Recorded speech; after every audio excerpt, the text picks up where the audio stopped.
And are you ordained minister, Dr. Poe, an Yes, ordained minister yes, as well as a psychiatrist? And of course, I think that combination brings to us this morning very, very useful information about the relationship between crime and religion. And of course, Dr. Poe, you were talking about an inmate study that has been done, and let's continue that conversation and give us as much information as you would like to give us this morning so that our audience might come to a better understanding of what we as a community can do in order to deal with some of the problems of violence that we have in our society. Right. Well, as we said earlier, we decided to include a spiritual assessment in our effort to better understand violence. And in addition, we did a sociological, a psychological evaluation. We did psychological testing, and we also did a psychiatric evaluation. And the things that stand out the most about what we found is, as I said, we found that in many of the cases, 68% of the cases, there was an absent father from the home. And a small percentage of the cases, there was a hostile relationship between the father and the male child. And in some few cases, there was a hostile relationship between the child, the male child, and the mom. But overall, we found that these families were essentially environments of hostility and rejection, okay? And what we think is, based on our research, that this gave rise to a feeling on the part of the young male, I'm no good, nobody cares about me, I'm worthless, I'm inferior, and since nobody cares about me, I don't care about myself. But in addition to that, it caused these young men to feel or to make the decision that I'm going to do what I want to do. I'm going to get what I want, even if it involves mistreating and hurting other people. And as I said, 70% of these men believe that getting revenge was a way you deal with situations where somebody offends you or hurts you. And I think it's interesting because of the 30% of the men who said, you know, before I became involved in religion, before I began to pray and before I began to worship, and they were able to attend worship service while in jail, I used to believe in trying to get even when somebody offended me, but now I try to handle it in some other way. So you can see that a faith in God, the effort to try to live a life pleasing to God has a controlling effect on that urge to get even. It's hard to have an active faith in God and to believe in revenge at the same time. And so much of criminal behavior, especially murder, all right, so much of assaultive behavior has to do with, on the part of the person, an effort to get even with somebody that he or she thinks has offended them. So the motive of revenge is a very important motive in violent behavior.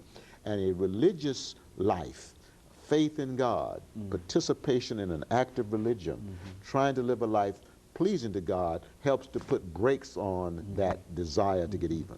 Now, with all of this information that we have available, and the earnest belief that things can be changed, that these young people or these people who are incarcerated can be changed if they have a different perspective, what are some of the things that can be done in society, in some more concrete things? I think that in a philosophical kind of way that you've mentioned several things that are important, but from not a philosophical method, but from a practical point of view, what can we do as a society to increase the self-esteem of these individuals, to break down this pattern of violence and et cetera?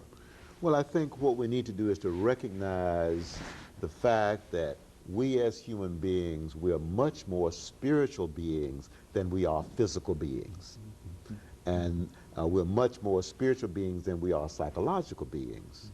And so with that in mind, if we're going to try to help people make lasting changes in terms of the way they believe and in terms of the way they behave, we're going to have to begin to call upon our spiritual resources.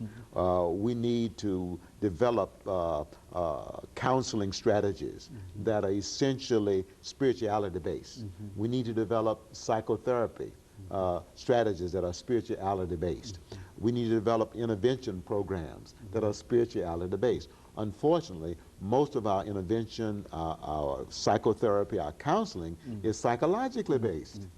You see, but we're much more spiritual than we are psychological or physical. And not only that, I would imagine you would agree that if when you find a person of the cloth involved at a metropolitan jail, he's generally there to render a sort of a limited kind of service.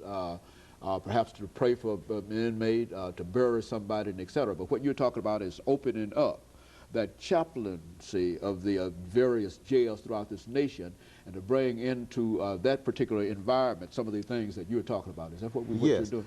I think we need in the correctional system, and by the way, I've been involved in prison ministry and am involved in the Turney Center in West Tennessee and only Tennessee, and we go down there twice a month.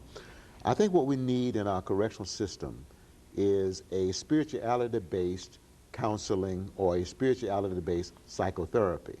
Okay? Now, what that would do is to help lead these inmates who've been so severely damaged by dysfunctional family situations, self-centered family situations, who've been so severely damaged in terms of their self-esteem or in terms of their self-image.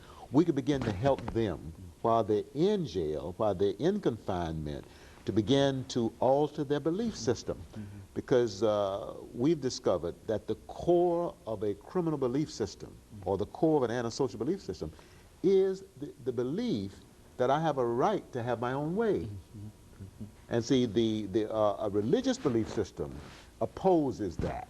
The religious belief system says God has, and only God has, the right to have his own way.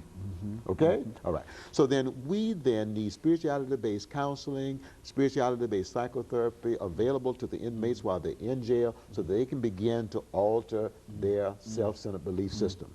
Okay? Then we need the same kind of a counseling available once they get out as a follow-up. Because we've found that oftentimes the guys turn to God while they're in prison, but then when they get out, they meet a cold, fearful community, all right, and there's almost no follow-up, and oftentimes they go back into that criminal lifestyle. Dr. Poe, let me take this short commercial break, and we'll be back with our audience following this break to continue our conversation.